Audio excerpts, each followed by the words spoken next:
know that there's anything I want you to know about Robert Graham that you can't find by looking at his work. I think probably that would be the closest thing that I could say to you. He would like you to look closely at his work. In more ways than one. I think he was sort of LA's sculptor. When he died, the Los Angeles Times called him LA's sculptor. He was widely collected here and in the Hollywood community.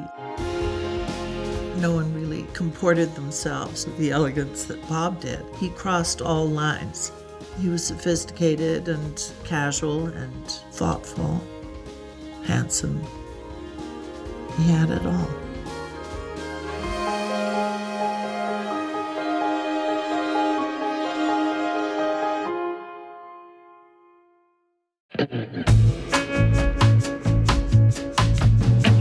I first became aware of Bob's work when I went to the 1984 Olympics and saw his pieces for the Coliseum. And I thought they were so intriguing and kept beckoning me back. I kind of use it as a touchstone, like if I had to meet somebody, I'd say, I'll meet you at the figures. They were very symbolic of Los Angeles at that time. There was something so heroic about the vision of those amazing female athletes, particularly all in red and dripping with gold. And Bob's work very much reflected that for me. Shortly thereafter, I did have the good fortune to meet him at a cocktail party. And because the female figure was quite presented open, I remember it being embarrassingly like one of the first questions I ever asked Bob was like, was she really like that? And he said, oh yes, I sculpted what I saw. He was very sincere when he answered that question, which I really liked. You couldn't be around Bob really and not fall for him. Being around Bob was a constant lesson really in how to see things. He liked Lucian Freud's work a lot. Bryce Martin, he, I think, was a little competitive with Picasso. He loved Michelangelo. He liked the drama of the Caravaggios. Just for sheer beauty, the Berninis knocked his socks off. There he took his hat off. He took his hat off in Rome. I saw the hat come off on several occasions.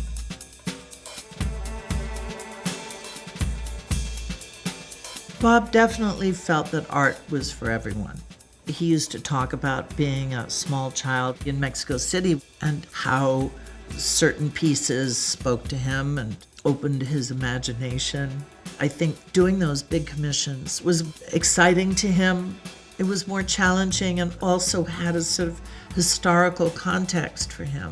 It definitely pleased him to do the Roosevelt Memorial in Washington. It was a really important moment. And also up in Harlem, I remember a sort of triumph with the Duke Ellington figure because he was supported by these beautiful naked women.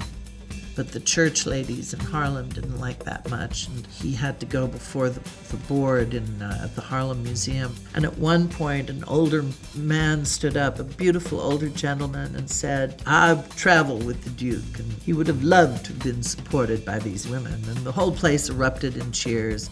It was these things also, these kind of wonderful histories that happened around the stuff that Bob made. When he was making the cathedral doors, I remember a rather concerted effort to get the Madonna on the top of the cathedral doors, into the nude. And it was meeting with, as you can imagine, just a little resistance from the cardinal. He didn't think a nude Mary was really going to go over well in the City of the Angels. But Bob was thinking that I'm only interpreting this as I see it, but that this was a woman or a man or a human being in their honest state. That was what he was concerned with. I only sat for Bob a couple of times. I didn't really enjoy it because he was so honest, With a sculptor, you can't really breathe on the lens. There's no way to, Vaseline the edges. The collaboration, I think, was better off paper. It's a fine line, isn't it, between replicating and making something.